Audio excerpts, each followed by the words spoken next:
சொன்னாங்க.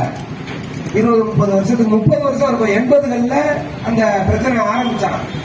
மூளைக்கு மூளை பாத்தீங்கன்னா உத்தரப்பிரதேசம், பீகார், ஆந்திரா, கேரளாவிலிருந்து வந்து மண்ணெண்ணெய் எடுக்க போறோம்னு 20 அடியில தண்ணி இருந்த எங்க ஊர் 1 லென்த் பைப்பு தான் வாங்குவாங்க.